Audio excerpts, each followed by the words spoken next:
Olá, queridos, graça e paz. Esse é o programa Semeando Vida da Igreja Evangélica Semeando Família. Bom estarmos juntos, conversando acerca da palavra do Senhor Jesus.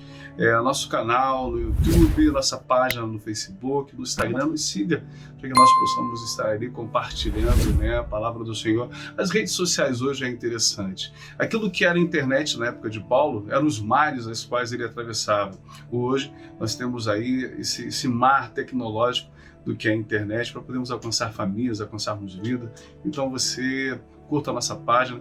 Eu estou ativando daqui a pouquinho minha página de novo, não é só um pensamento, tem sido dias de muito trabalho, estamos vivendo aí o novo de Deus em algumas construções, e é interessante, como Deus ele trabalha aquilo que é a favor dos seus.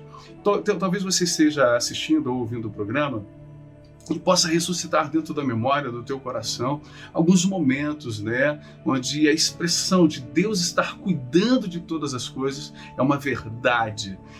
A bem daquilo que é a nossa história de vida, tivemos momentos como Jeremias, o profeta está dizendo que ele se tornou o alvo das flechas do Senhor. Olha, o Senhor colocou ele como alvo das flechas de Deus, e o Senhor atingia com suas flechas e isso lhe causava as dores. A Bíblia diz que esse profeta está dizendo que o Senhor Jesus pegou a cabeça dele, se pegou no chão e quebrou ali os seus dentes. A expressão desse profeta ao dizer que Deus era o seu algoz, que Deus estava o punindo de alguma coisa, em algumas construções de dores da sua alma, de perdas, de dificuldades, ele constrói esse pensamento na Jeremias 3, mas no finalzinho dessa fala do profeta, ele diz que ele quer trazer à memória aquilo que pode lhe dar esperança. Ele fala, porque as misericórdias do Senhor é a causa de não termos fim. Essa expressão é tão válida e tão séria na construção do Evangelho, que o próprio Senhor Jesus, ele diz que no mundo nós teríamos aflições, mas para que nós tivéssemos bom ânimo, porque ele tem nos trazido nessa expressão de que ele venceu, e se ele venceu, nós também podemos vencer essas grandes dificuldades. Nesses anos que passaram, nós vamos vendo a Bíblia se cumprindo a cada dia. A cada momento a Bíblia se cumpre em toda a sua construção, de trazer para nós essa verdade de um mundo que está se perdendo. O nosso Sol, ele tem prazo de validade. Se o Sol tem prazo de validade, o planeta Terra também tem prazo de validade. Você tem prazo de validade. O Senhor Jesus falou da igreja, ele disse que não ficaria pedra sobre pedra que não fosse derrubada. Tudo em nossa vida tem prazo de validade. Alguns animais que existiram no passado não existem mais. E tem animais que você, dessa geração agora, da minha idade, já não existe, estão em extinção ou já estão extintos. Agora, vamos trazer isso para nós. Se existe uma plenitude de prazo de validade para todas as coisas, se a cada manhã nós estamos mais longe do berço e mais perto daquilo que é o caixão, eu fico imaginando por que cada um de nós lutamos por valores tão efêmeros. Por que nós nos posicionamos ou colocamos algumas coisas em xeque daquilo que é a nossa vida, onde Jesus está dizendo, olha, não coloque o seu coração naquilo que é passageiro, coloque o seu coração naquilo que é eterno. Não fique acumulando tesouro na terra, onde a traça pode destruir, o ladrão pode roubar. Coloque os seus tesouros no céu, onde nada pode corromper, nada pode se perder. Mas nós, nessa expressão de humano, nós estamos nos perdendo. Quando o Senhor Jesus ele fala com propriedade de um coração e fala dos valores desse coração, ele diz algo com muita propriedade. Ele fala que o homem bom tira do bom tesouro do seu coração coisa boa e a pessoa má tira do mau tesouro do coração coisa ruim. Então ele está comparando que a nossa estrutura de alma tem coisas ali escondidas que são preciosas. Depende de como foi a nossa construção, os nossos valores. O que a Bíblia Sagrada diz para você? A Bíblia Sagrada diz para mim que há valores que não podem ser negociados, que não podem ser perdidos. Jesus ele coloca o tempo inteiro um si.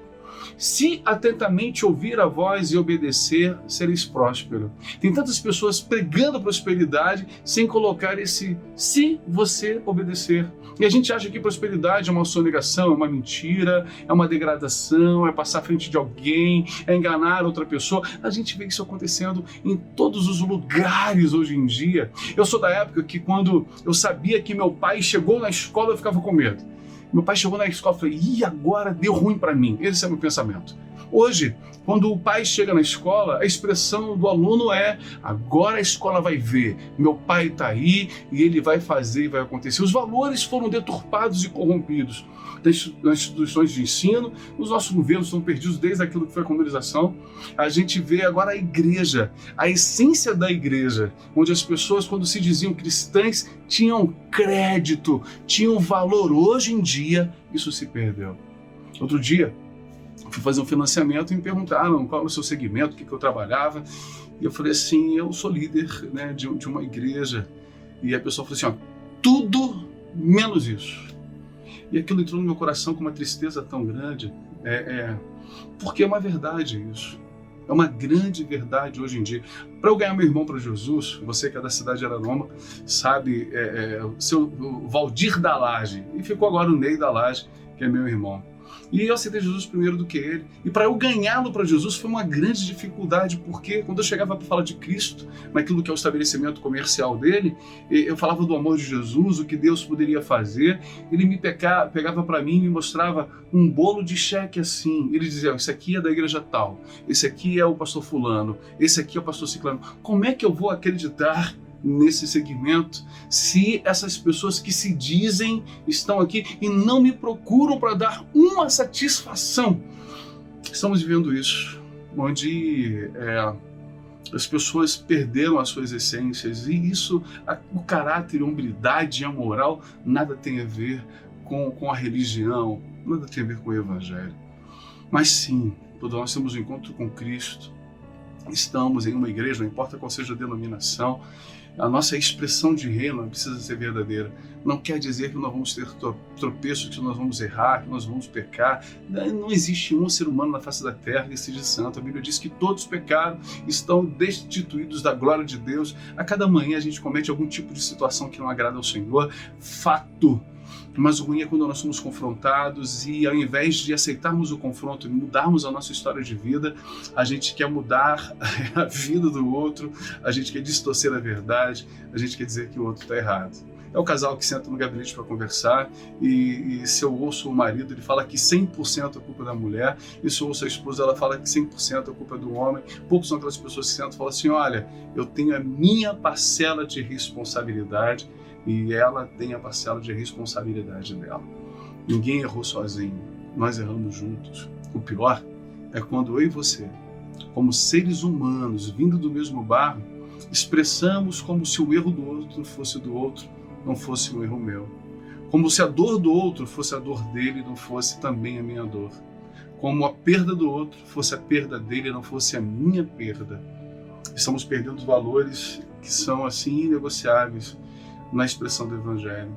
Estamos nos tornando egoístas, avarentos, jactanciosos, amantes dos deleites da vida e não verdadeiramente amando a Deus. E Jesus, Paulo falando para Timóteo, falou assim, desses aí, se afasta. Se afasta dessas pessoas que têm um ego maior do que ele mesmo, que tem um espírito de Narciso. Narciso, ele se achava o cara. Isso lhe causou morte. Lúcifer, o anjo, esse querubim de luz, se achava o máximo e por isso se perdeu. Algumas igrejas, alguns líderes estão construindo essa expressão.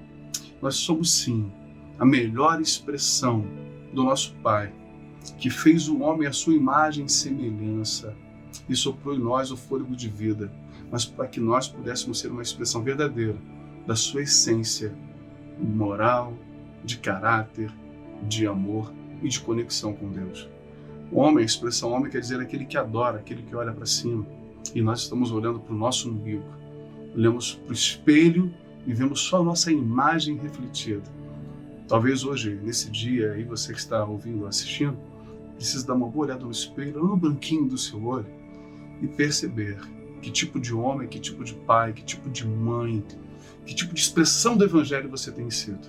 Para que haja crescimento na tua vida, e um detalhe, para que haja paz. Muitas pessoas estão sofrendo guerras terríveis na alma, de dores, de preocupações, exatamente porque não encontraram a plenitude da paz dentro de si, essa paz que excede todo entendimento, que só o Evangelho de Cristo pode trazer em verdade.